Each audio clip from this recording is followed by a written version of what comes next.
Hey folks, this clip is brought to you by Rattle and Snap Tennessee Whiskey from Lockstill Distillery. Make your own luck just like Tennessee football's fast-paced Rattle and Snap offense with Rattle and Snap Tennessee Whiskey.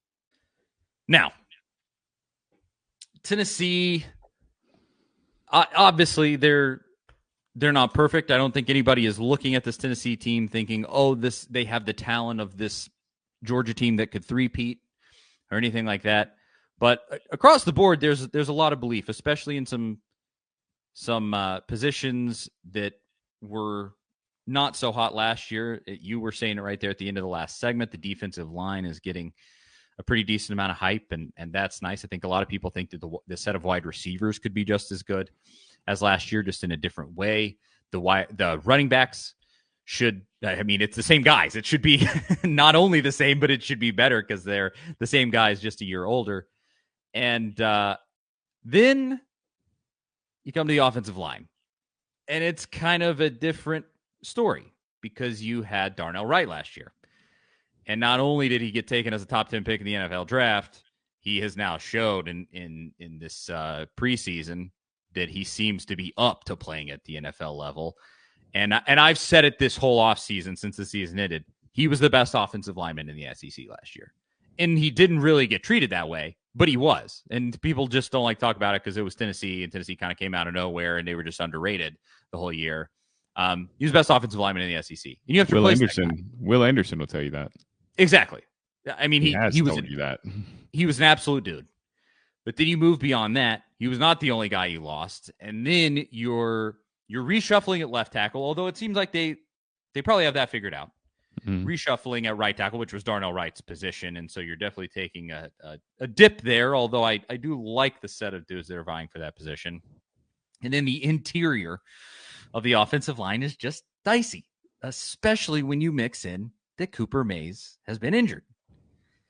And somebody that brought this up, somebody that all Tennessee fans love. Although I honestly, as a commentator on ESPN, I really don't dislike this guy. No. Genuinely. The only thing that I dislike is that he went to the University of Alabama and beat Tennessee during his time there.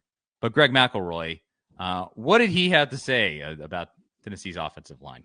Yeah, I mean, he pretty much just said it's a problem, and it's maybe the biggest concern that Tennessee has entering the season. And McElroy, I like McElroy. I think he does a good job. He's compelling. I don't agree with every single take he has, of course, but it's just a conversation, it's a discussion, and I think he does a pretty good job. He praised the left tackle situation you alluded to. John Campbell, Miami transfer, looks like he's really taking a strong hold on that. If Cooper Mays is healthy, you're great at center, and you got Javonte Spraggins at right guard, then everything else is kind of unsettled. Like right tackle, is it Jeremiah Crawford? Is he going to be the guy? Mincy, Dane Davis. I mean, you're kind of, it's not as settled as it is at left tackle. And then left guard obviously is the big issue at this point. I mean, you had Ollie Lane working there. Well, suddenly he's having to move over and play center in case Cooper Mays isn't ready for the Virginia game or beyond that. We don't know how long he'll be out. We don't think it's something that's going to linger all season and really be an issue. And he might play against Virginia and be just fine, but until he's out there, you kind of have to assume the worst or prepare for the worst, and Tennessee certainly is. But the minute, that automatically hurts your depth at right or at left guard because you're moving a guy over to center. Now you're repping what was your second and third string guys there to start.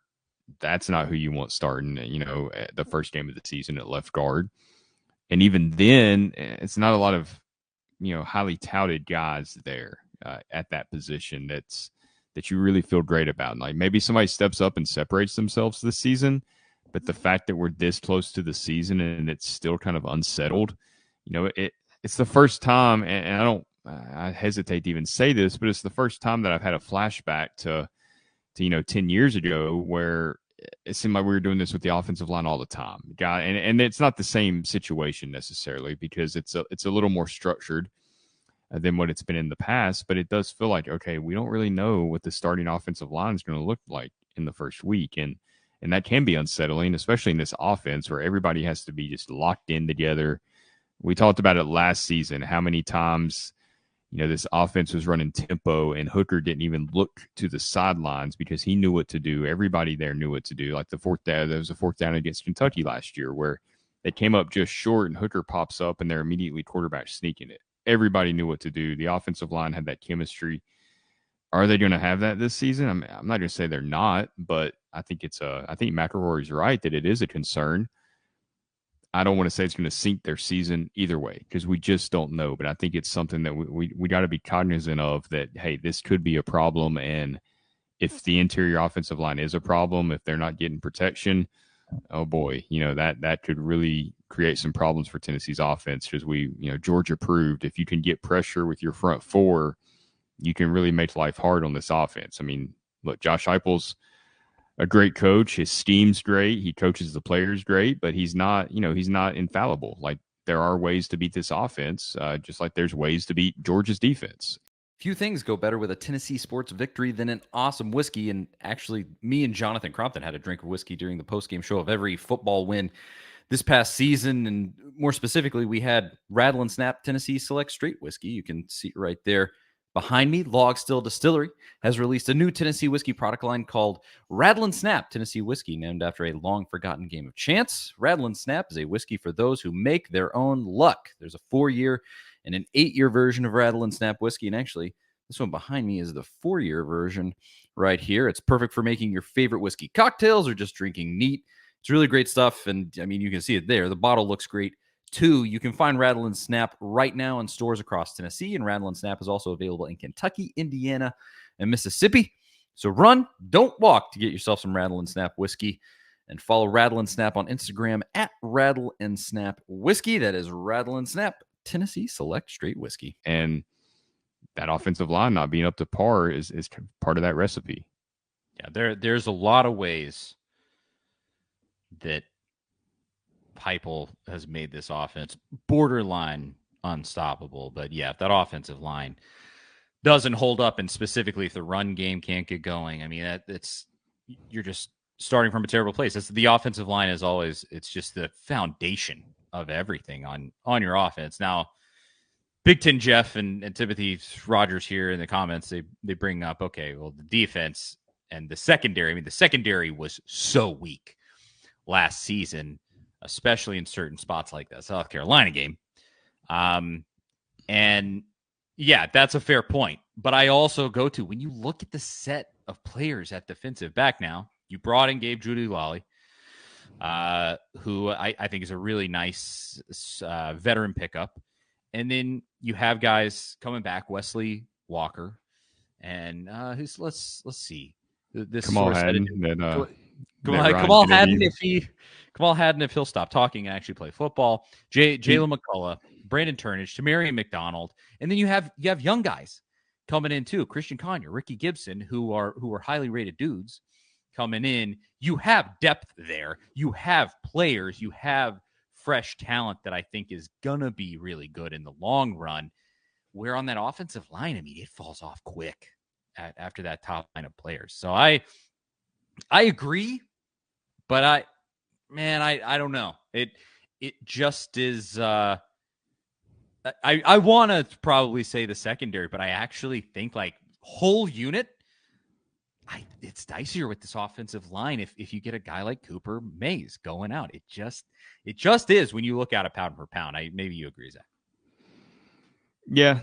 Sorry, I got distracted by Big Ten Jeff trolling us here a little bit in the comments about Ibn was a guy that we thought that Tennessee was going to get last season in the secondary. He went to Ohio State instead. I've heard the same thing. I actually watched a media session with him the other day. He seems like a bright young kid that is going to do well up there. So certainly would have been nice to have him in the secondary. As it's got to be fun. I mean, it's got to be fun knowing that you're just gonna play no real teams until your final week of the season. That's got to. I mean, you just have 10 wins right in front of you. That's got to be nice as a player.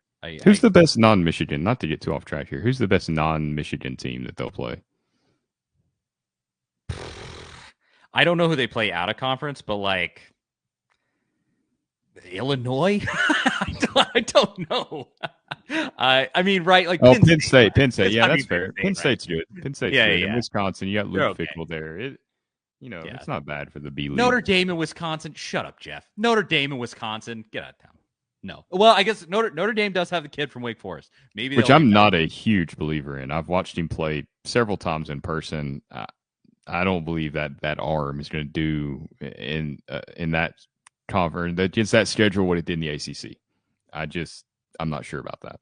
Yeah, we'll see. But they were very up and down. Lest we forget, they lost to Marshall last year. Notre Dame. But yeah, where were we at? Where were we on the offensive line still? Yeah. So with the offensive line, we were talking about what the biggest weakness, and Timothy brought up the secondary in the comments there, and even it looks like Ryan did too. He said, "Please tell me we have someone to replace Haddon at cornerback this year. I don't think I can handle watching another game with him getting torched and then running his mouth." Sounds like he's going to be a starter again. Yeah. He didn't play entirely bad last season. There were games where he played pretty well. It's just when he played bad, it really stood out because he was emotional. He was talking trash to guys, especially in that South Carolina game.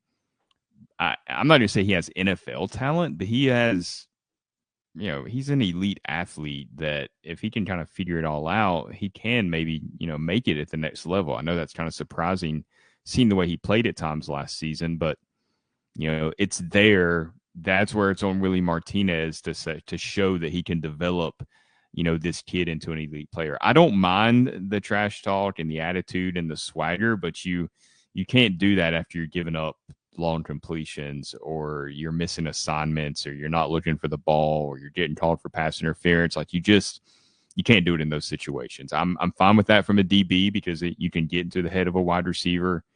We've seen some of the great defensive backs in the NFL do it, but that's quite a comment there from Ryan. That got me out of sorts there.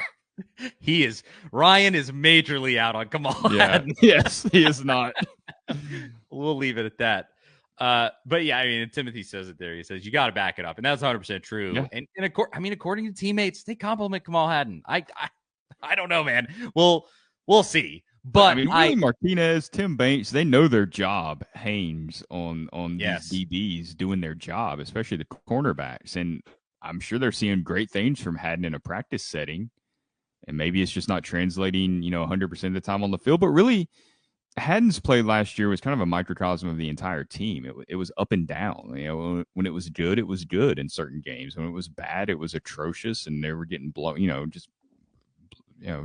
Blown out of the field, off the field. I mean, it was horrendous at times. So maybe the whole defense takes this step forward. We're certainly hearing good things about it. That the players are bought in. They really believe in what Tim Banks is selling and the vision for them and how he wants to use them. And they're, whatever the offense had last season, it seems like that's kind of, migrated over to the defense. You still have to go out there and show it. But as far as what we're hearing, it sounds good. It does sound good. So, we'll see if it translates. We will see. But to go all the way back, I just think pound for pound, that offensive line is just dicier. Because of the nature of the football that Tennessee plays, I think there's a potential for the cornerbacks, if they have a bad day, to have a real bad day, maybe a worse day than the offensive line could maybe ever have. But outside of that, I mean, I do just think it's a thin unit, and so, and the offensive line's kind of out there on an island. I mean, there's nobody there to help cover up the mistakes that they make. I mean, if you're not creating running lanes, if you're not pass protecting, it's going to make life hard on everybody.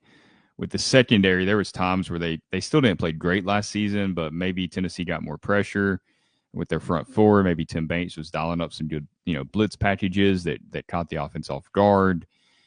Your linebackers can help out there. I mean, you're not totally on an island there, the secondary as a whole, because of the way everything works together on the defense. With the offensive line, I mean, if it's bad, it's going to show up. I mean, that was the biggest thing in the Georgia game last season. It wasn't that the offensive line played terrible. They just kind of got overpowered by Georgia, but they did have a lot of, false start penalties, illegal formations, stuff like that just can't happen. When you have 9 or 10 of those in a game with the crowd noise and, Georgia's defensive line, putting these NFL linemen out there, it can make life tough. So that was, we've seen what a game can look like when they're not playing their best.